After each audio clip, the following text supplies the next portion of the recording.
Welcome, guys. This is the Second Opinion with the Pro Sports Doc. I'm Dr. Dhokal. I'm Dr. Glass.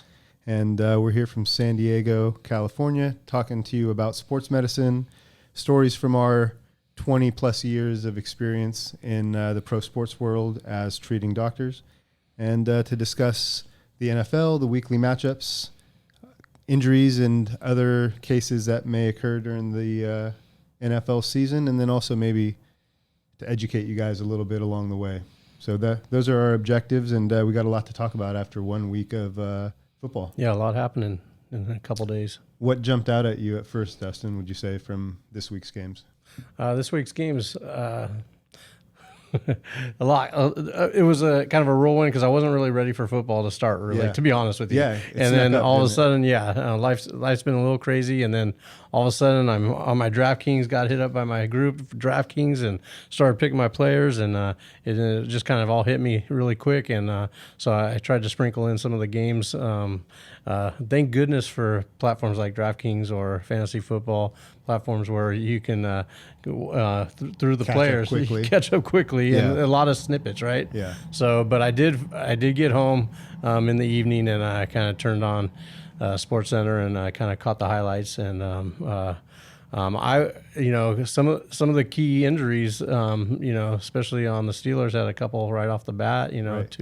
Two guys go down. And so obviously with our platform, that's kind of what we're kind of paying attention to is the injuries. I kind of was hoping, to be honest, that we could just come into week 2 and talk shop and stories and catch up a little bit, because at some point during the season, I want to talk about your family and talk about the 20 years in between the time that we graduated to now almost, right? Correct. But I was thinking, well, maybe we'll save all those stories and talk and shop for weeks when there's not injuries. But I did have a sense coming into week 1 with, not very many teams playing in the preseason, or I should say maybe more and more teams not playing in the preseason, that it seems to be a trend that week 1 there's a lot of injuries as people go from maybe not 100% to over 100% in exertion and movement and aggressiveness and all that. So it was unfortunate to see. It bummed me out to see some big names. It's always terrible to see anyone get injured. It's I know the league hates to probably see big names get hurt because that affects the play. It affects the games. It affects everything. And then, well, ideally, real quick on that, I mean, in what we're doing, it'd be nice to come week after week having no injuries, right? That'd be awesome. I don't want people to get us wrong. Like we're not ambulance chasing, trying to find things. We want to report on it, but the reality is this is a contact sport, and there are injuries. But it'd be nice to not have to talk about those, and like you said, talk other things, life stuff. But well, this is kind of what we would be talking about anyways. You and I, around the water being cooler football type fans, and being in sports medicine, it's just natural, and so. This podcast isn't intended, at least from my opinion, not intended to be hardcore medical advice, but rather, just like a little bit of insight upon 2 doctors who are in the sports med world and are interested in all sports and, have an opinion on the injuries. And I think it's an interesting angle, at least. Yeah, and I think you're right. I mean, we've had so many conversations over the years where we do pick up the phone after a game or something and talk shop, and that's I think one of the catalysts to this podcast is like, man, we should be recording this. This is good talk. Almost, yeah. None of it's really anatomical. None of it's really actual factual all the time, but it's just our opinions, right? Yeah. And it's kind of fun and it's kind of speculation and what would you do to treat this? What have you seen? And I think that's fun, Yes. and that's at least for us, and we're hoping that other people find some interest in it and not take it too serious, on a medical standpoint, but just a couple of guys' opinion that have been in the trenches, done what we've done for over 20 plus years, and that's what it is. It's just talking shop like we were on the phone or around the table drinking a beer. It's really the things that come up during a treatment session with general population. Just you're working with patients and they watched the game just like you did, or they have some fantasy implications, and so they'll say, hey, what do you think about such and such? And so I did want to bring up a couple injuries as far as week 1 that I thought were pretty significant. You mentioned on the Pittsburgh Steelers, TJ Watt. It's I don't think it's confirmed yet, but speculation is that he tore his pec muscle. They don't know to what degree. Yeah, well, the speculation was him coming off and everybody reading his lips. Right, yeah. And that he was holding his pec and he said, I tore it. Yeah. Well, that's what the lip reading said. But, so I trust him enough in the news, it said upper body injury. For sure. But yeah, I mean, you know how the NFL is, or really a lot of leagues where they'll release information because they have to. There's requirements on days and reporting injuries for every team.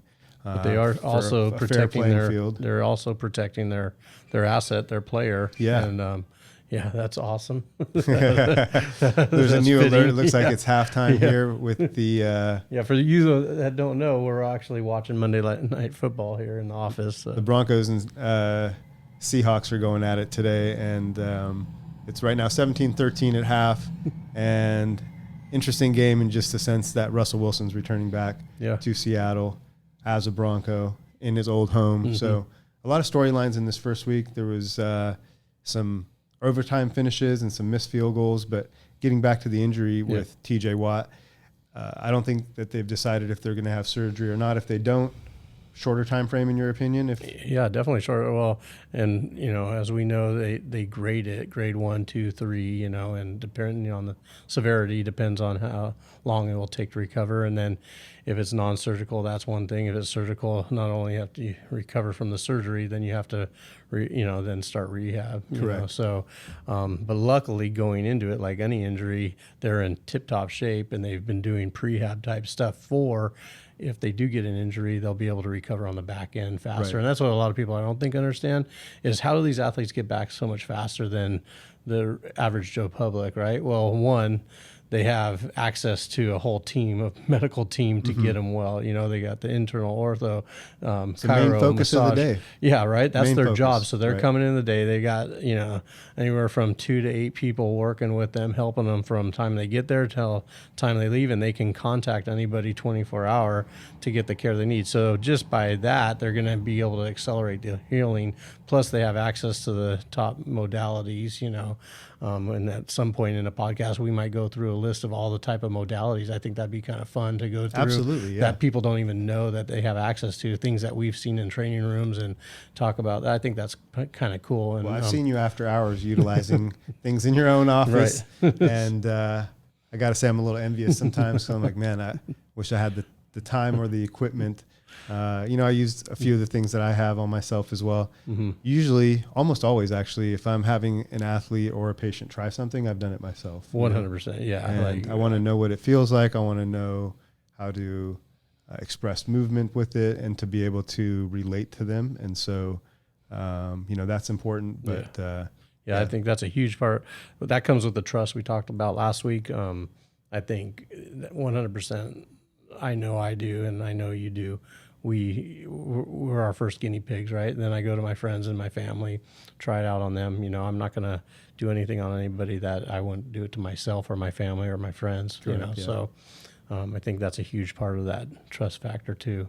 So we can educate them on it, what it's going to be. You can't put them on a modality and ask, what am I expected to feel? Well, the manual says this. Right. No, yeah. Like, what am I expected to feel after? Well, the manual says this. Yeah. No, that doesn't fly when it comes to, anybody, but especially with athletes that are, week in, week out making a lot of money. Yeah. You have to be dialed in. You can't, take any risk, or you can't afford to be guessing when it's someone's livelihood, and there's a lot of implications. And so I always take it really serious. And, that's why I try to keep learning every single day, really. We have the ability to absorb all sorts of content, just like eat all sorts of food. And somebody else, not myself, said that the things that we consume on our phone, whether it's social media or on the TV, is really, diet for the mind, right? So it can be trash or it can be good. And so, I get a little bit of both for sure, but I try to learn every day for that reason, because it's important to know why we do what we do, as far as going back to TJ Watt. So if he doesn't have surgery, probably back this season, I would say 6 to 8 weeks, maybe. If he does have surgery, I don't want to make any predictions. I don't know anybody, but I would assume his season would be at least the majority of it probably over after surgery, just off the average recovery time. And and how significant that injury is. Well, post-surgery for a pec thing like that typically takes up to 4 weeks just to get after surgery, post-surgery. So they have to plan that. And in his case, he'd probably have access to getting it done as soon as possible for time-wise. But the timeline to even get the inflammation, get the healing, everything, down typically is about a 4-week process to get them to start doing passive range of motion. And then it's assisted active range of motion. So could you describe that for somebody who's maybe heard those terms but just needs some clarification on what that means? Yeah. So the passive range of motion would be more we're helping you. We're actually doing the movement for you. So a passive range of motion, if it was for the pec, per se, that we would be lifting your arm, pulling it to the side, taking you to your comfortable range, and putting it in multiple ranges, lengthening that tissue, keeping it just shy of any kind of pain in the early stages. No help from the patient. Just totally, in this case, dead arm. Let the doctor do all the work in that. Right. Yep. Take it out. Allow the joints to do it. Yeah. So the muscles aren't activating at the time. Then after that, once you get pretty much pain-free, passive range, full range, then we'd move into more of the active range. And sometimes there's an overlap with that where we're going to start a little earlier, but it all depends on the recovery end of the patient and their understanding of their own body too. Yeah. But the active, now we're asking them to engage some more muscle, that we're asking them to actually do the motion themselves that we want. But we're there. It's almost like spotting them, right? Mm-hmm. That's a good way of putting it. Yeah, but not a spot to where we're going to let them fail and then grab the bar. We're actually there guiding them, and feeling them, and that comes with a lot of expertise, knowing when to help and when not to help. But that's what we're trained to do, right? Yeah. So, but that'd be the active range of motion or active, mobility part. Getting so that's 4 weeks out right there. Sure. That's just somebody else helping them move, and then then once them so we're looking a few months. Something that you said that I think is key that I personally experienced that I didn't anticipate really and hadn't thought of until I got hurt was how good a shape you're in when you get injured. And so that's a good point that you brought up. These guys typically when they're injured, they're in peak shape, or they were in peak shape at the beginning of the season. This is the beginning of the season. So presumably they're coming in as good as they're going to be. You're better in September than you are in November, and you're better in November than in the playoffs. Everyone's hurt in some way, shape, or form. And so you're right, the recovery to that can be quicker. On a little side note, you were talking about how quickly these athletes recover, and I think that that's understated, right? I can tell a story at some point in time in the future about an injury I had where 2 NFL guys, I was sandwiched between it. So one guy had the same injury as me on a Sunday. I got hurt on a Thursday, another guy on a Sunday. And, 6 months later, I was just starting to make normal movements, and they had already had surgery and were back doing aggressive things, and so it was just I was trying to kind of keep up with them on the timeline, and it's just you can't do it, right? Yep. And so it's and it's understated as well that it's their full-time job, know, so they have a whole team of people, and in a perfect scenario for the average person who comes in who's injured, if they just focused on getting better, man, just think of the results you would get, right? So most patients who come in are just like us, busy all day long. We're busy with patients. Yeah. They're busy with their jobs or obligations, whether it's family or whatever it may be. And so most people are trying to sandwich in treatment and rehab and get better kind of on the side. And that's something that I try to tell patients is sometimes you come in, you have a little thing and you can take care of it quick. And sometimes I have to reinforce, hey, you're injured.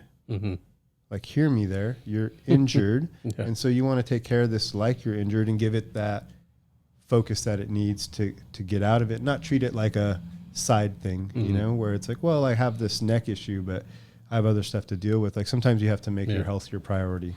100%. And so there's that, along the lines of NFL injuries as well. I think another significant one was the quarterback for the Cowboys, Dak Prescott. I don't know if you saw, but he hurt his thumb, and they reported a little bit earlier that he had surgery already today. So that's along the lines of what I was saying of when I, got injured.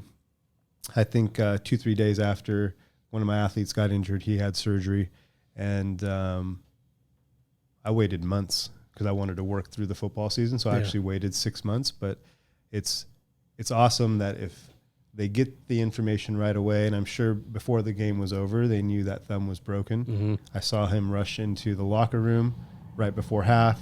They were probably taking x-rays before halftime was over. I would imagine some ortho is there looking at the x-rays, and if it's broken, it's broken. You know that right away. Yeah. And so then they're formulating a plan. It seems like the plan was, let's just have surgery. And, in your experience working with teams, have you had a similar situation where someone got injured and very quickly the turnaround for treatment was aggressive like surgery? Yeah, and to that point, you see them run off, and typically the protocol is they're running right, and there's a trainer either following them or they're on the field, the head guy, but there's a trainer waiting for them in the tunnel. Mm-hmm. So there's trainers in the tunnel and in the training room, and then there's trainers on the field, and there's a huge team. So the guys sending them in, they're running in, they're meeting them there, they're running them right to radiology. He's not going in for extra halftime? Yeah, no. Okay. So, no.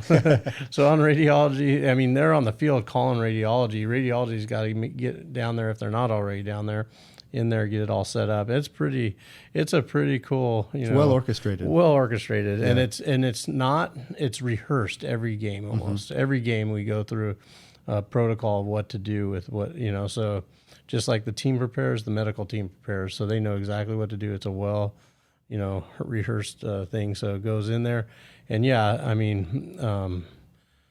I can think of multiple times. I mean, as soon as that x-ray, the biggest thing at that point, is it stable or not, you know? And if it's not stable, then that's where the red flags come up a little more and say, okay, what's our timeline on that? Because if it's not stable, then we got to move forward. And the sooner you can get on it, the faster it's going to heal and the faster the recovery, obviously. Would you say 90 some odd percent what you or the team doctor says the athlete agrees with, or do you find, a percentage where they'll be like, I want to get a second opinion, or they push back, or, what's been your experience with that? I think that's interesting. Yeah. And everybody's experience is different and everybody's seen different things, but in my experience with seeing a lot of it, the relationships between the players and the medical staff, for the most part, is pretty solid. Yeah. They've put in so much time together, literally, especially the athletic trainers. Absolutely. 24/7 job. Yes. And I mean, it's like, and they're on call all the time. So the relationship and doing they have everything, not just taping. Athletic trainers are the unsung heroes, man. I'm Agreed. telling you, they need more. People need to give them more respect. I mean, so I highly respect them and look up to them. But yeah, so by time, and usually it's the trainer. So the doc will say one thing, and then the docs will go do their thing, and then it's one-on-one patient with the trainer, and then or the athlete with the trainer, and the trainers are really there to kind of let them know what that means in lay terms. Like, what does this actually mean for me right now? And so, and then most of the time, the athlete's on board. They're like, there's a decompression period too, right? If you're an athlete or, someone who's a couple minutes from being pulled off the playing field or taken off the playing field, there's an acceptance time. There's a decompression time of understanding, so there's multiple factors there. But I think it also determines, as far as how receptive they are, is the timeline, right? Like, where are we in the season, right? Where am I in my depth chart? Absolutely. Am I a rookie? Am I contract year? My contract? Yeah. Am I a veteran that's not going anywhere and I have a whole season? Man, that's so many factors, 100%. Like so many factors. Yeah. So when you hear people making decisions and, well, he didn't make this, you can't compare. You can't compare athlete to athlete. Because everybody's situation is different, too many variables. So that's one thing I've learned, to take a step back and what's reported and what we know. You just gotta understand there's way more. That's a great point, actually, because what's reported isn't necessarily 100%, forthright. It's I guess by the letter of the law, they have to tell you what's going on, so they tell you. But they tell you just enough to know they're not lying. No, they're not lying when they report. But you don't want to lose a competitive advantage either. 100%. That's a really important. It's a game and it's a business. Sure. So it's both, competition. So So that's one thing we've learned through that. I'm interested to see how long it takes for Dak to return. Specifically speaking about him. And two, just because of the type of injury, right? So if you're, say, a defensive lineman and you hurt a hand, they're in the trenches so much. In fact, if you look at a D lineman's hands, I'd be willing to bet most people's hands are not straight. There's crooked fingers. There's, they're really in the trenches. But to them, that's why you see somebody with like a casted mitt sometimes. If you can play with that. Yep. But if you're a quarterback, that particular injury where he broke his bone is at the proximal part of the thumb, meaning it's closer to not the knuckle or the tip, but further down the hand where it attaches to your like palm, right? And so for a quarterback to hold the ball and grip the ball, that's all coming from the thumb side. And so you may have the ability to hold the ball. Your thumb may be healed in the sense of I can do the full range of motion. But having thrown a couple footballs, if you don't have that grip or that same strength even, you could even grip it. But if that strength is off, your accuracy is off. That's the first thing that happens. And so I'm interested to see how long it takes him. I hope it's on the 6-week side if that's his timeline. Hopefully it depends on if there's bone and ligament. If there's soft tissue involved with it, which most of the time there is, but I would assume. To what extreme, right? If there's bone and ligament tear, correct, that's a longer recovery. If there's just bone, and that's the perfect nuance, right? Of like, hey, he had surgery. We know he had surgery. They said he had plate put in. They said they had that he had pins put in. That's reported within 24 hours on national TV, right? Yeah. But from the medical side standpoint, that matters. Is it just fractured or is there some, deeper tissue damage, ligament damage, something else in there? So, we're not in the locker room to know that, but I wish him well and hope that it's a quick recovery. And, I was thinking going over all the injuries that happened in week one. One of the things that I'm curious about is just your thought on players, starters, stars playing preseason. You think that's important? Do you think it's not necessary?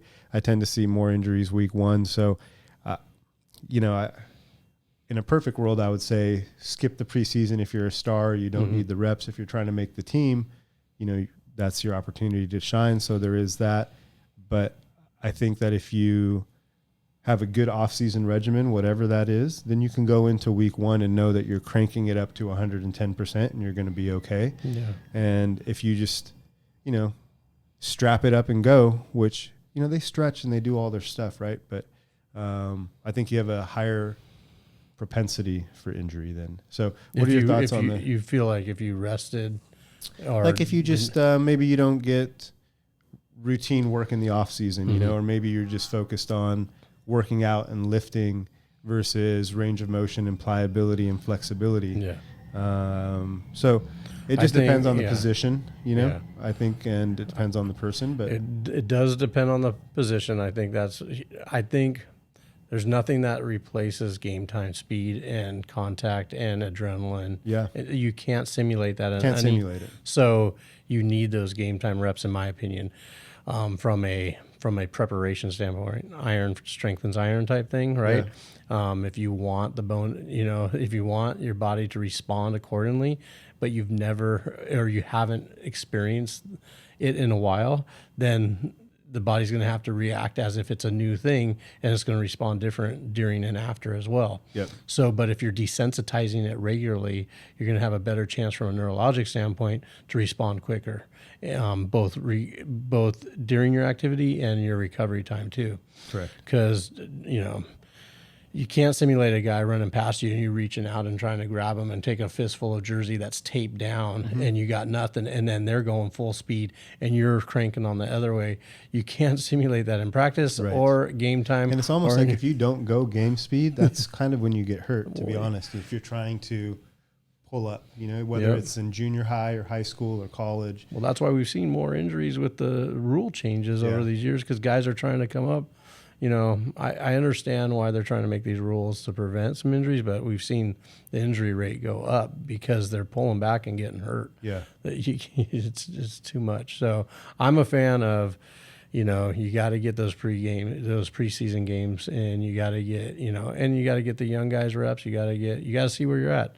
You got to work out the kinks. Yep. And as a lineman, you got to get your arms bruised up and calloused up, because that's used to it. Oh man, yeah, that's brutal. The first couple of weeks are brutal, and wearing a helmet. A lot of people don't realize the this. neck itself and the shoulders. It's raw. Your neck is raw when you haven't done it. Even if you got a massive neck and stuff, it's still all the little intrinsic muscles that people don't realize. All the stabilizers they need to build up, especially these high schooler kids. A lot of them nowadays are playing flag all the way till they enter high school, which, that's cool. Learn the game, get the reps, then start banging when you get into high school.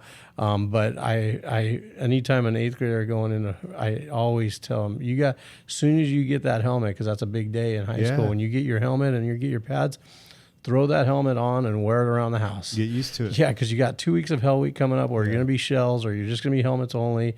It's going to be like a bobblehead. And if you're not young kids, they're still developing. Oh, right? big time. Yeah. So and they come in the office, their necks are just raw, just like every little thing hurts them, and that's heavy. And then in 2 weeks they're going to be hitting, so their arms are going to be. So you don't want to have sore neck and sore body, So absolutely, I think it's important to desensitize it. Yeah, no, it's true. It was a thought that I had with the preseason. Last season we saw some spikes in injuries, and significant injuries, right? Non-contact, season-ending, not the type that you like to see, like a pull, a strain, a sprain. Yeah. Okay, that person's going to be back. They'll play again this season. The thing that I've seen that I really admire, I could use other words as well, but the work that these athletes put in year-round, especially in 2022, maybe in the 70s or the 90s, you'd just go hard during the season, and then you'd be fishing, drinking beer in the off season, and you'd use training camp to get into shape. Guys are coming in shape in training camp. They're coming not to lose their job. They're coming to make a statement. So taking care of themselves is a year-round thing, whether it's body work or whether it's training. It really is. And so then to see somebody wait 9 months or 6 months to play finally, and in week 1 or early in the season get hurt, and it's a season-ending injury, that's a bummer. It's part of the game. Everybody knows it. Maybe it's why people like it, because it's aggressive. But from the medical standpoint, I'm always, oh man, that's terrible. Yeah. So you know how much they work. Yeah. And I think too the curve has been changing, because I think guys are seeing how much the preseason and the postseason are. It's longevity. They want to be in the league as long as they can, most of the time. Correct. Yeah. You want to be an alumni, past the 5 years, or I forget what the actual 3 number. point something is the average. Say 3 to 5 years. Yeah. So you want to be able to say, I was in the league more than just. And I clap it up for anyone who's been in the league for 5 years. Guys that I know that are in the league now for 10 years.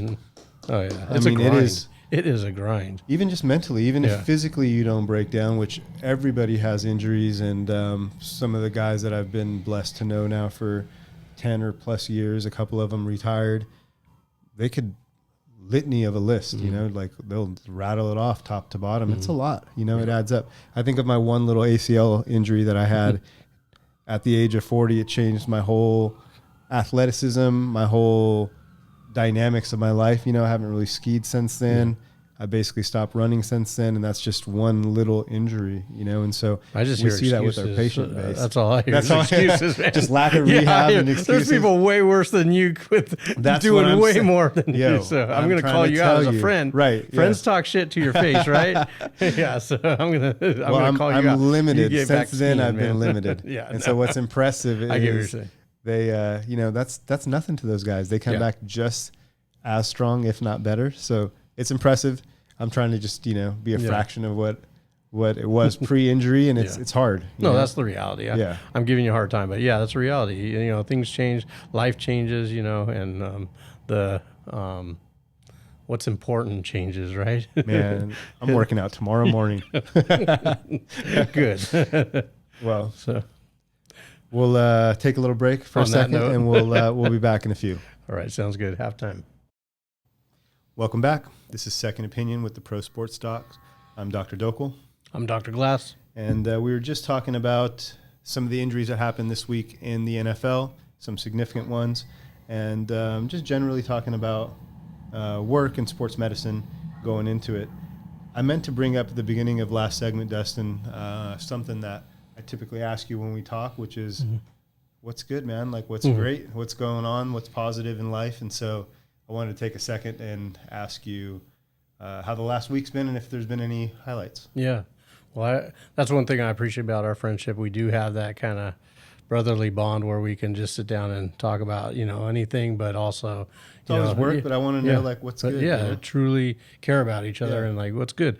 And I think we have a lot of, things to be grateful for and thankful for. And I think one thing that's unique about our friendship that for a long time, we've always taken time to talk about, hey, what the little things, right? Because when things are tough, those are the times you got to lean on what's good, even the little things, right? Absolutely. There's a lot of things, over the last couple of months that I'm super grateful for. What's gone on in the last year for me, and someday we'll get into that on the podcast. But so a lot of little things grateful for, just a health journey. Just to touch on it, though, you had a health journey, and I'm glad you're here and healthier today than you were 6 months and a year ago. Unexpected health. So, thank you. And I knew you were going to ask this because we always talk about this, but it was out of my head. So on the spot, man. And that's the worst. Like, I'm thankful for this pen, but no, I was thinking about last week, and we got some video here and stuff, but my hair was getting a little too long. And you remember me from a year plus ago when I always had a big head, right? I shaved my head all the time.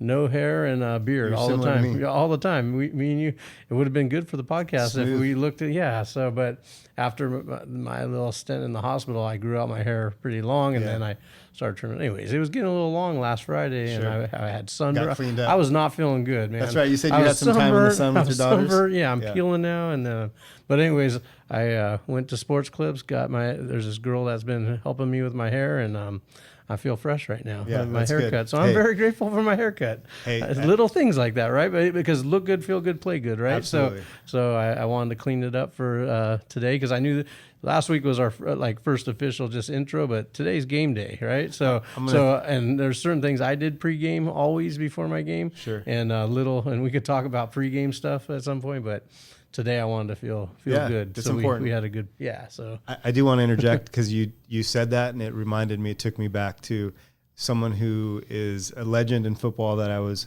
lucky enough to work with and get to know. And he said to me one time, dude, you know what's just the best? And I didn't know what he was going to say. I was all ears. I was like, what? And he said, when you get a fresh haircut or a brand new pair of socks, what's better than that? And it's like, it's kind of true. You have a fresh pair of socks, you feel a little bit better in your kicks. Right? You have a fresh haircut, you look good. So what about you, though, man? I mean, it's uneven, right? We always really this, I think. This is a highlight, right? Because we had talked about this a while ago. Now we're doing it. It was good to see you last week after not having seen you in months. And I like the consistency, and I think I spoke on it last week about, for me, football season is 4, 5, 6 months of some routine if I'm busy with the season. And so I learned 6, 7, 8 years ago to try to tie in a new habit. I was going through some, difficult times, and I was just looking for some wins. Like in football, if you suck, you're just trying to let's just gain a yard, and that's kind of where I was at. And so I was trying to tie in some micro habits with the season. And so this is a new kind of habit with the football season that I really look forward to. It gives me the opportunity to have these professional discussions with you, a colleague that I respect, and, knowing your experience, I feel like I can talk to you about really any sort of situation I have with the patient, and that's important. So I'd say this is a highlight of the week. I was definitely thinking about what we were going to speak about, or when patients came in, something that I thought was interesting. Typically, I'm pretty present, so I move on from one patient, I'm on to the next patient, I'm totally focused, and at the end of the day, I got to really kind of focus in and think about, man, who were the people that I saw and what was the thing? Because I'm present, I do my notes, and then I kind of keep it moving. I just purge it until I have to remember it. And so doing this was a highlight, and then really just being healthy. It sounds kind of cheesy, but I had some downtime this weekend, not very much, but a little bit. And the thought that occurred to me was, man, it feels good to feel good, you know, knock on wood. But like, you don't think of your teeth till you have a toothache. Yeah. And then you're like, oh, my tooth hurts, and then you appreciate your teeth for a couple days. And so maybe I was just in a moment of reflection, but it felt good to, just not be sick and not be in pain. Also being cognizant that we have patients come in every day with some issues. It's really a time where it reminds me on the daily, like, man, okay, like this puts things in perspective. So that's what's good. Just being healthy and being here and knowing that we're going to do this on the weekly is exciting for me. And also, like most other things, I want to get better at it too. Yeah. So that also is something that had occurred to me. We jumped in here last week and said, hey, let's talk about stuff that we talk about and just put it on tape and record it. And we did that. And in the time between last week and this week, I had a little more time to reflect, and I started to think of, like, do we have to be perfect at this? Like, what if I say something that 5 years down the road is weird? Also, to be quite honest, I don't really expect anybody to listen to this. I guess that's really why people do it. But like, I am doing it really for the sake of doing it with you. And I think it'll spur some creativity. I'll have some growth from it. So it's really kind of selfish. I think there could be some people that find our conversations interesting. And I'm not opposed to that either. I think that could be very interesting as well. And I look forward to that, but that's not my primary. That's not what I think about. And so I'm happy you're making the time. It's a bit of a drive for you, I know. And it's a time commitment, our chunks of time, 3 hours, 5 hour blocks. It's meaningful. So I know I said last week, but I'm glad we're cutting the time out for this. I think it's important. I think we'll be able to break some knowledge down to people, hopefully educate some people about some things and entertain them in a sense as well. Yeah. I think when we talked about this a couple months ago and you called me and proposed the idea of doing this and asked if I'd be interested, I don't even think you got the words out of your mouth, and I was all, yes, I've been, wanting to. And, but I think we both agreed, like, hey, we might not have any viewers, any followers, anything like that. Does that matter? And we both said no. I don't really care, So for me, this is like a, and you know me with my pictures, right? Like, this is my audio photo album, right? This is a audio for keeps, right? Sure. Like we always talk about for keeps, right? It's pictures for us. Like this audio, this is for us, and hopefully somebody stumbles upon it and gets something out of it. If somebody gets something out of it, even better, right? And I'm not saying selfishly this is for us, but I think, I don't want to die with the knowledge and the experiences I've had in my head without sharing it, right? And I think everybody's like that. I wish we could pull people off the street out here all the time and just interview them. Everybody has a story. Yeah. Like, literally, I was coming here. I had to get gas right before. There's a guy grinding at the door, opening up the door for everybody at the gas station, hoping for some handouts, right? Most people walked him by. I didn't need to go in really. And I at first, I'm like, I don't want to deal with it. But then I'm like, no, this guy, he had a hat on. He was an older gentleman. He was relatively, put together, and he was enthusiastic as hell, opening the door. I appreciate and he was effort. watching. At first, I'm like, he looked sketchy, and he was just staring at the door, like in front of the door. And I'm like, man, is he casing out the gas station or what? And then I see what he's doing. He opens the door. He's waiting for people. Then he opens the door and does one of the, like guides them out. Yeah. And like tips his hat kind of, and there's a big smile. I'm like, you know what? So I went in my wallet, grabbed some money, and I went in, grabbed a little coffee, and I walked out. And he wasn't even paying attention to me at this time. He didn't open the door for me. There's a lady coming. So his attention was on this lady coming. He was helping her up. He opens the door, doesn't even look at me. I turn around, I pat him on the shoulder, but it's that human touch, right? And I told him, hey, I like your hat. You're doing a great job. Keep it up. And then I pat him on the back, and he lit up. And maybe nobody's talked to him, or nobody's even put a hand on his shoulder in a long time. And what did it take me? No time at all. Gave him a few bucks. nothing out of, but one made me feel good, and I'm sure it helped him out a little, but yeah, but I think more people do. And then I turned around, I saw another guy hesitate. I think he went and got something for the guy because he was in front of me in the line, saw what I did, and he went back in the store. And I'm like, so hopefully he's paying it forward too. Yeah, it's contagious. So if more of us can do stuff like that, I think it's good. It's a domino effect. 100%. That's what I call it. But everybody has a story. That's where the whole point was. So this guy, I'm sure he had a story, and he was grinding. He was doing his thing. I think about that all the time with people, whether it's strangers on the street or, people that you see with a brief interaction where you may have a conversation, you're not seeing that person again. I think it's energy exchange, not to get too hokey, but it's like,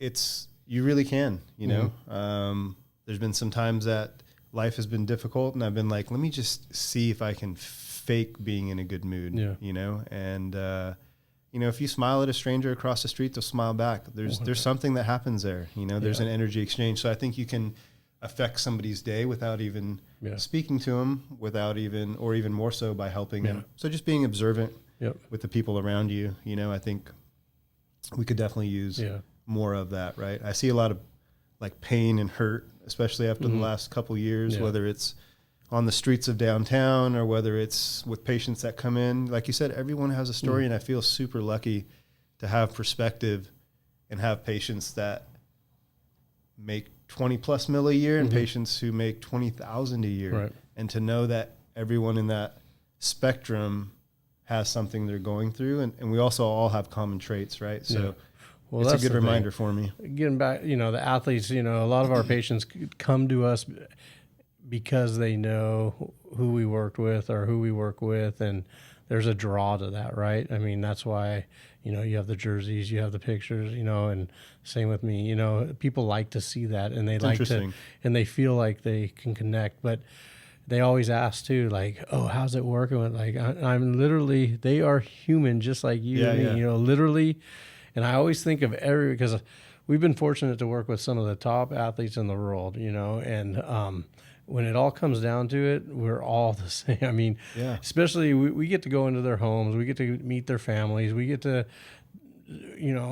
fortunate to have like meals and do stuff, things that, which are normal. A little bit on the inside. On the inside that people would be surprised or want to hear more about. But when it comes down to it, if everybody, it's just normal. It's just normal. There's nothing different about them. I think that's where we got where we are, because we treat them, and they want to be around us just as much as we want to be around them, and they invite us in. And but that's the thing. The difference is they make a living in doing what they do, so they need to surround themselves with people that are going to have their best interest in mind for their body, for their family's sake. That's one thing, the confidentiality thing, right? So there's a huge confidentiality, HIPAA for our office, for medical, you got, their rights, our rights, as far as their patient information goes. Well, so one of the things, you got to take it up a notch with entertainers and family or athletes sometimes. And I think, something we can talk about, and I can ask you the same thing. What have you seen, how do you treat that a little different with athletes, right? How do you treat athletes a little different, or is it the same? One thing, I had to switch my head a little that I learned really early on. When you're going to a hotel to meet up with somebody, a lot of them use aliases. That's no big deal. Like everybody knows, nobody's going to drop their name in there. Sure. But one thing people don't think about is that, and it's not even been told to me, but I learned early on, when you go to the gate of somewhere and you're going to their home and and they're inviting you and you have to get through security, the guy at security a lot of times is just, he's a regular fan person. too, regular person too, but you got to be careful of who you're saying. Like, you're going to that person's residence, but you got to be careful what you're saying. You can't be like, well, who are you? They'll ask you, who are you? What's your business here? Sure. You can't say, oh, I'm a chiropractor here. I'm I'm medical here. Right. Because then they can call up their buddy going, like, oh, hey, so-and-so. Hey, so-and-so's getting some kind of care. I don't know what's got, but he's got medical coming to his house. What do you think's going on? Next thing you know, TMZ's got, so-and-so's at so-and-so's house. So it's you a just weird got to be time we conscious live of in that right now, right? Where information like that is monetized by some people, or, it's just something that's a tidbit or interesting. It's gossip or something, you know, I don't know. It's a very, so you just got to be super time. careful of how you relay what's your business there, right? Correct, so that was kind of the point, is like, so a lot of times we make it up, right? We don't tell people what we're doing, typically the times that I've had to go behind the gates, for instance, it's been, I try to like just be friendly with those guys, right? Just the people that are working the gate, or the people that are security, or the people that you have to get through to get to where you're going. I kind of appreciate those guys, like I went to the team hotel a couple of weeks ago, and I saw some guys that I hadn't seen, because during COVID I didn't travel with the team, and so away games, home games, I watched them on TV like a fan, which was different after 10 years of traveling to every home and away game. And when the Chargers went to LA, every game was a road game for me. And so it was nice to watch it on TV on high def, hear the announcers and watch all the replays and see some nuances that you don't see. But I was excited when I went back, during training camp during the summertime, just to see some of the staff, and these are, some of the guys, I don't know what they do, like lug the boxes and, set things up when we get to the hotel or whatever, but just kind, real people, so that's some of the stuff that I miss more than anything is the connections with people, and you get to shoot the shit with real people from all over the place with different backgrounds. And I miss it, man. It's cool. It's very cool. I love it. Yeah. The security, I love like going to the arenas and stuff, and they're checking your bags in. They're happy to see you week in, week out. Game day energy is a vibe, right? Everybody, it's the best. From whoever, whoever's in line to get to because you have to pass several places to get to the locker room, right? Sure. And to the training room. And so everyone, even the cops, everyone's hyped on game day. So they're like giving fives, good luck, how you doing? Yep. You're like, dude, I'm nobody. Yeah, exactly. I'm just here to witness. I'm like here you. So but, it's fun. Yeah, no, it is exciting. I miss that energy. I think it keeps you young, and I think it's part of it. Everyone. It's like the whole team effort. Yeah, everyone feels a part of it. Whether you're a concession person in the stadium, you're like, today's game day. Yeah, I have somebody who works for the Padres and works up at SoFi.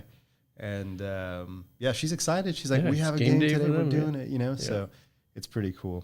Yeah.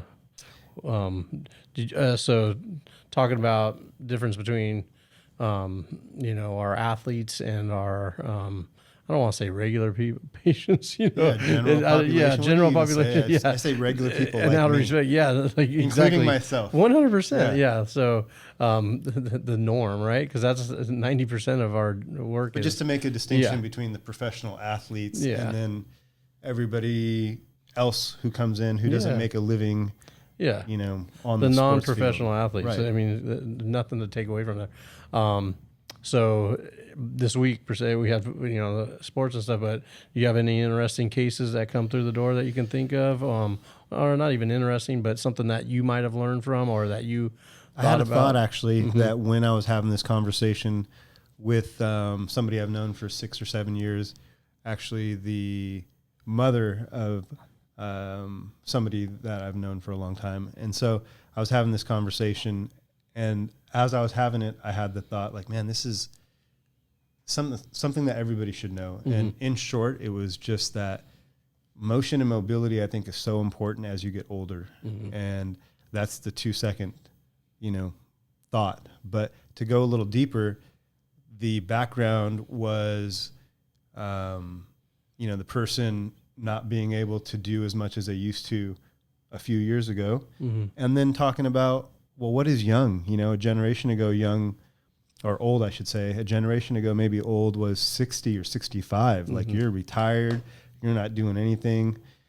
I mean, look, I got to be honest with you. I'm trying to live to be 100, and I'm trying to be mostly still mobile in my 90s and 100% cognizant, God willing. Yep.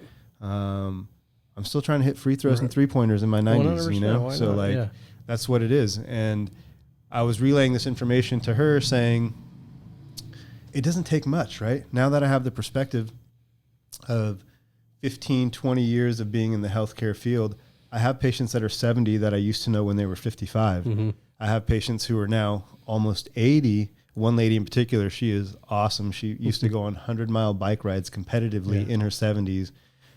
And I remember thinking after I had my ACL surgery, Kathy, I can't even bike 10 minutes without dying. And you're going on 100-mile rides. Like, she'd inspire me, But getting more to the point was just the mobility is important. So I was telling this patient that you can start small, and it's just frustrating because I wish more people knew that, it doesn't take a lot.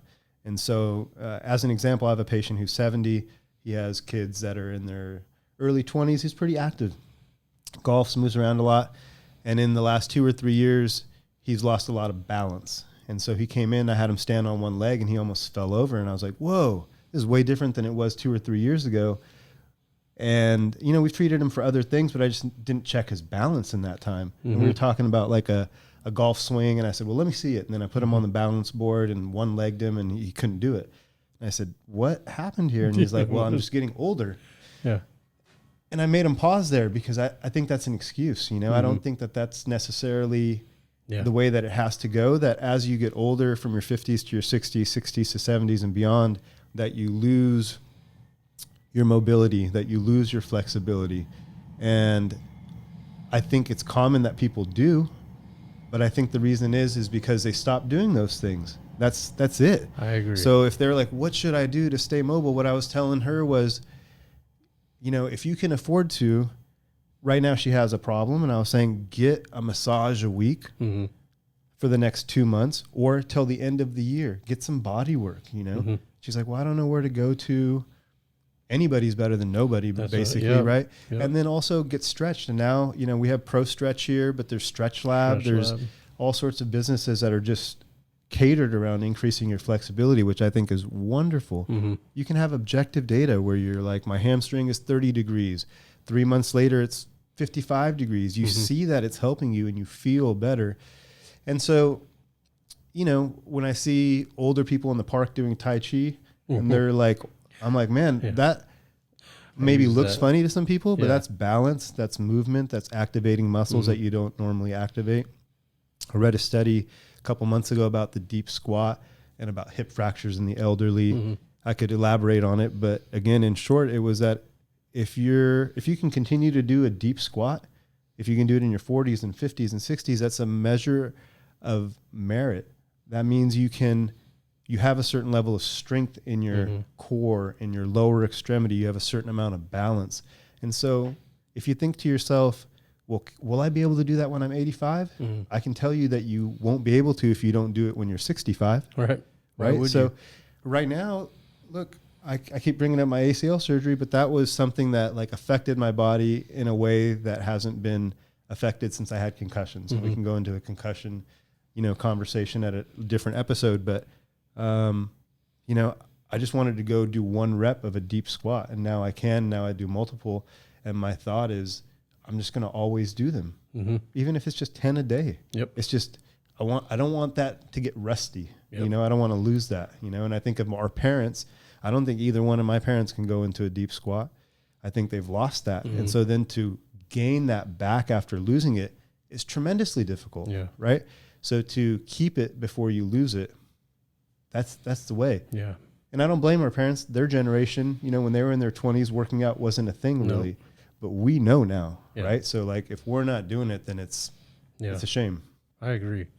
Well, it's funny you brought up somebody, typically my practice when I first started, I didn't see anybody over 65. Is that right? Was just kind of. Was it because of where you lived, or was it just your marketing, or what was it? Part of it was a good-looking guy and you were attracting that's what it was. demo? Part of it was, unfortunately, insurance driven. I was not part of the Medicare Got you.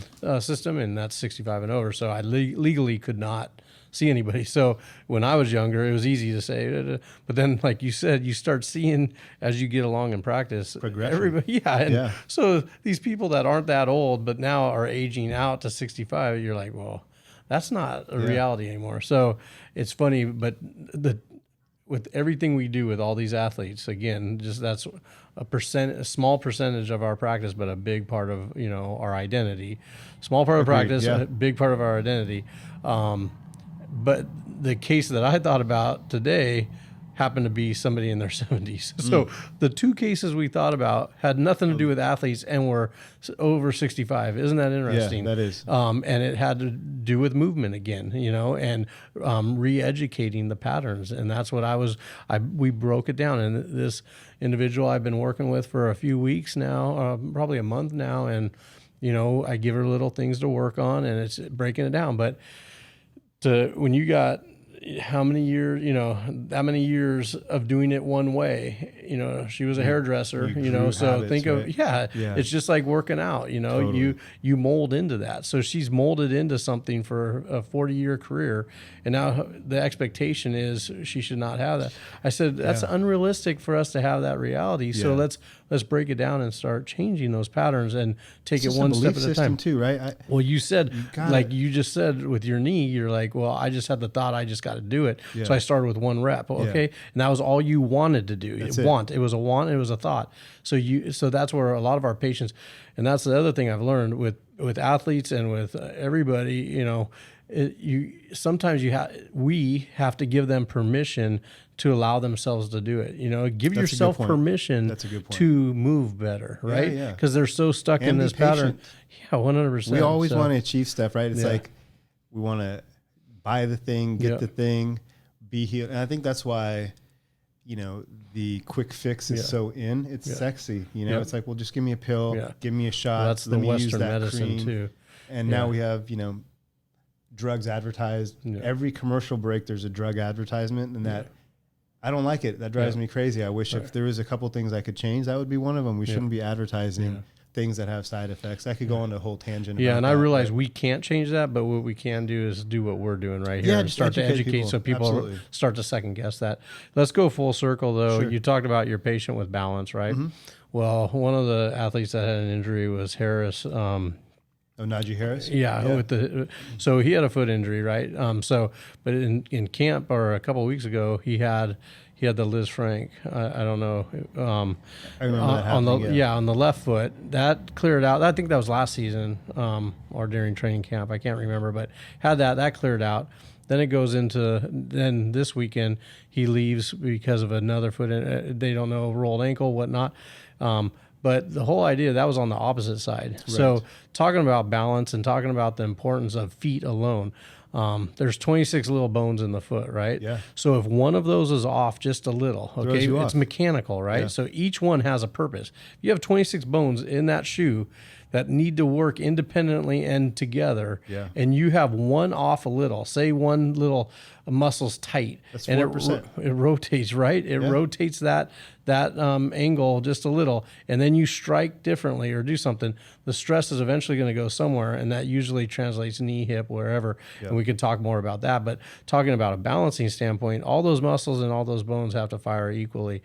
So, him dealing with a left-footed thing, clearing that out, compensation could have led. Now that Liz Frank, that's more of a compression type injury, something. But he was coming off that. Who knows if that fully wasn't cleared out and one of those bones? This is speculation. I'm just saying. But you're right. Why does somebody go? So not necessarily his case, but this is something athletes and just everybody has to think about.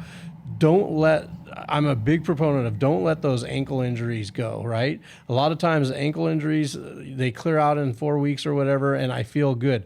But the integrity is not there. Yeah, the pain isn't an indicator of function, right? 100%. So the function's not there, and then something else usually happens. So who knows, but this is a good case to speculate on. Who knows if, the imbalance wasn't fully cleared out and then, so that's where we come from a balance real quick. So I don't lose my train of thought. So when somebody comes into our office, not talking about these other, but we see something imbalance and how adamant we are, they're like, yeah, but there's no pain. Yeah, but it's not moving well. We have to get this because if you don't, it's going to go into the opposite hip and then opposite shoulder. Mm-hmm. And that's how the body works. And I think at some point we'll talk about how the joints work in tandem together and in unison. Absolutely. But I just thought, man, that was such an interesting case in looking back, knowing that he hurt his left side. Now we have a right side that could potential rolled ankle. Luckily, he's okay. He's coming back. He's not. It's not. You know what I love issue, is but it scared everybody. You know, is your thought process on that, because I look at things the same way. Where I'm like, you know, there's a couple guys that got injured that I know this past weekend, and my thought process is a little bit more nuanced. Where I'm like, man, if this, then this, if this, then that, and you never know, right?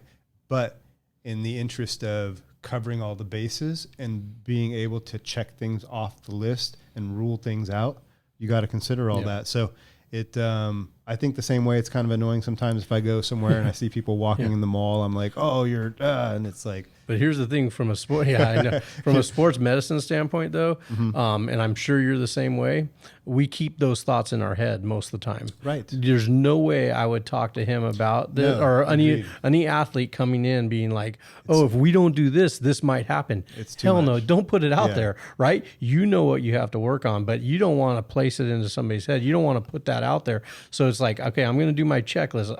Like a lot of times I don't even want to talk to people. Like, you just come down on the table, let me do my scans, let me check everything orthopedically. Let's go through the motions.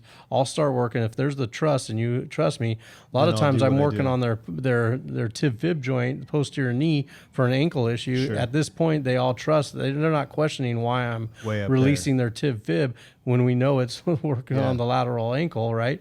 But if that's off, then for sure the foot's not going to be fully functioning.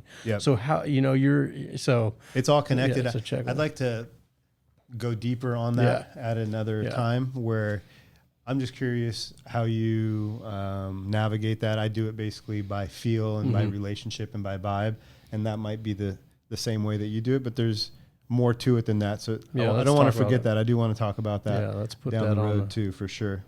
Well, there's a couple other questions I have for you regarding next week's matchups.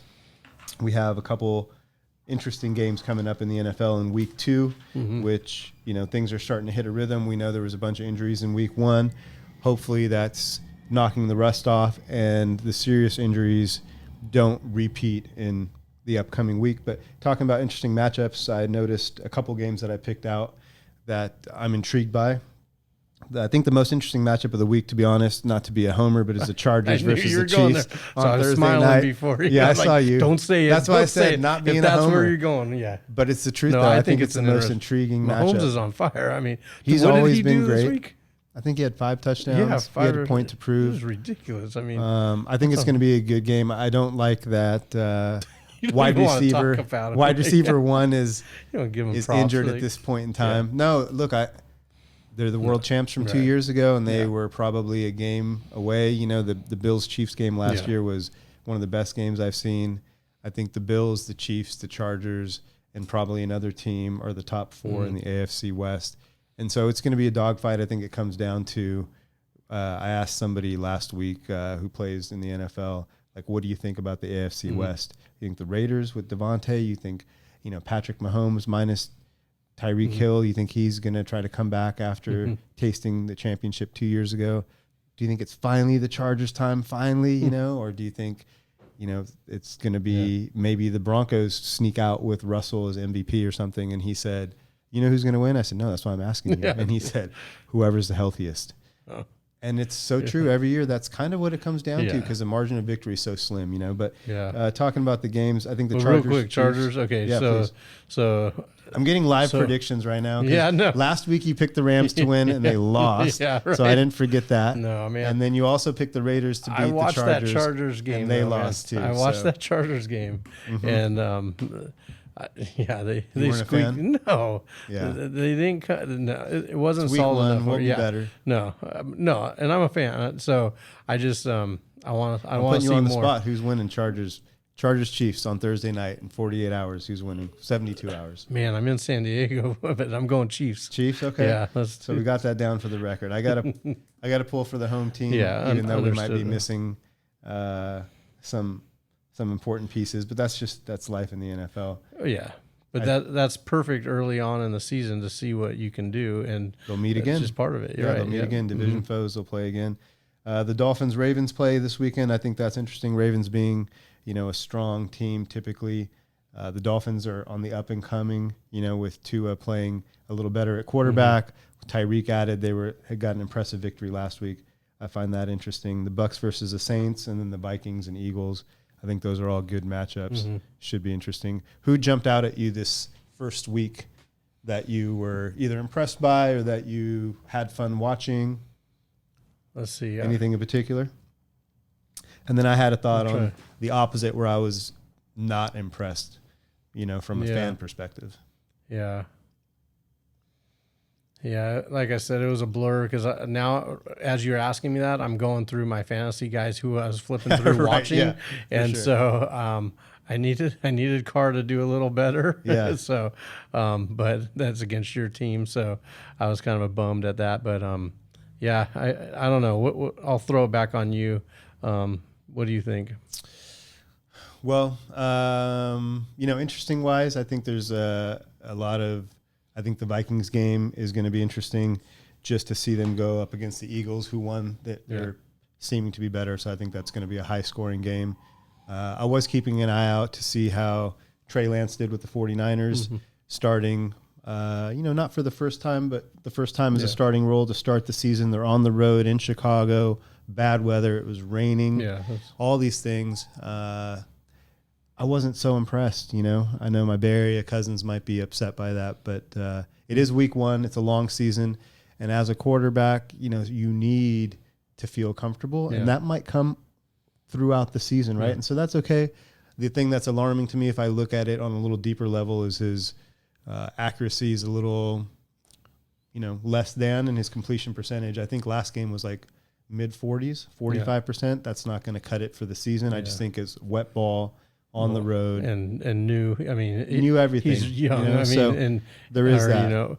But I'm watching that as a storyline for the season. Is how does his completion percentage go up? How does his comfort level go up for him as a rookie? I'm curious, with Dak being out for a month, 6 weeks, are the Cowboys going to pick up his backup quarterback? Or are they going to go with whoever's their second string that nobody seems to remember what his name is? Which is unfortunate, right? Yeah. Speaking about quarterbacks, and one that so Green Bay, real quick. I mean, with Aaron Rodgers, I don't know if you saw any of those highlights in that game, but his line did not help him out. I mean, he got beat up back there. I mean, I don't know if you saw that, but they actually came out checking his neck, checking him. He came off. He's rubbing his neck. I mean, he got sandwiched between defender and his offensive guy. He got beat up in that game. I mean, it's tough when you're missing the guys up front. Yeah, he's getting up there in age. But I actually, a little small story with that real quick. In college, I coached freshman high school at PV. He was a senior at PV. Yeah, wow. So if I would have known what he was going to turn out to be, I would have jumped all on that a little more. But his dad's a chiro. Yeah. So so that was up in Chico, and so it's kind of I'm always rooting for him because of those ties. Yeah, for sure. Well, he went to Cal, which I'm not a big Cal fan at all, so that was kind of a bummer. But he went to Butte first, so we'll say okay, Butte College, I'll support that. But he got banged up, and at one point, I want to talk about concussions, like you mentioned, also stingers. That could have been something he was experiencing, a stinger, and I want to talk about what I've had many of those and what that feels like. I want to share with that. So absolutely. But I know we're running out of time, and we got to wrap it up soon. But it's okay. That's one thing cool about this is that we can always come full circle and talk about. Doesn't have to be specifically to that week, but bring up sports injuries and. Well, we'll cover it all. That's the nice thing about it is we got time. 100%. We're committed to bringing whoever's listening some weekly tidbits and some insight and our opinions on what happens in the NFL game wise. Some facts as far as injuries go in the league, and also, like I said earlier, stories from a couple decades of experience traveling with some of the best athletes in the world, and being able to have just a little bit of an inside track on their lives, their performance, their recovery habits, everything like that. One last thing before we sign off. Yes, while you were speaking, when you were talking about Aaron Rodgers and his dad being a chiro, I remember being in school and there was a couple. This is pre-memes probably, like early 2000s. But I remember there was a couple little adverts or little online things that had Jerry Rice, and it said, chiropractic keeps me in the game. Joe Montana said, I used a chiropractor to keep myself playing and keep my arm healthy, you know, and there was an article that came out one time. Tiger had one, Aaron Rodgers had one. So I remember that being very like kind of motivating and inspiring, because we knew that high level athletes use chiropractors. I used one before I was even playing, like in high school or college. So we know the benefits, but I think when we started school, there was a little bit of a stigma to being a chiropractor. It's way better now, you know, 20 years later, but I remember that kind of being the case and expressing to friends or family or explaining why I'm going to be a chiropractor versus a PT or an MD. And that was a choice that I made, you know, thoughtfully and also proudly, you know, but I remember explaining that. Now I don't think it's as weird, you know, and it's accepted more as like a wellness type of profession. And, you know, the things that we are really, really good at as chiropractors, we're really, really good at. And I think just like all professions, there's a lot of variance. There's variance in the quality of lawyers and police officers and chiropractors and medical doctors, which is why part of the reason we call this second opinion is don't just take my word for it or your word for it or your MD's word for it or your team doctor's word for it. Right. It's your health. It's your body. And you have a right to ask questions, and you should ask a second opinion. And if we're that resource, I'd love to be of help, or you'd love to be of help. And if it's not us, somebody else, you know. But that's the main point. But I just wanted to, when you were speaking, it made me reflect on, I remember when Aaron Rodgers said, my dad was a chiropractor, and I got adjusted ever since I was little. And I attribute some of that athletic success to being adjusted since I was young. And now, you know, it feels good to treat the people that we have, you know, people with one word names that are known around the country and around the world, and to bring a little bit more legitimacy to our profession. I'm proud to do that, and I'm happy to do that. You know, it isn't well understood by everybody. And like I said, you know, we don't do everything, but the things that we do really well. And for certain conditions, you should definitely see a chiropractor.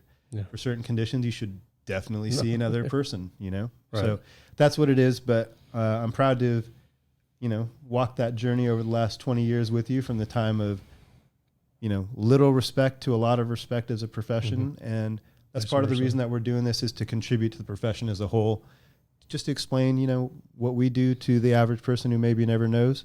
And maybe next week or in the next couple of weeks, we'll talk about our discussions we have with new patients and how we break down what we do and what to expect. I think that's important for listeners as well. I do too. And I agree with you. Well, I think that's it for this week. Next week, we'll discuss the upcoming games and matchups in week 3. We'll talk about what happened in week 2.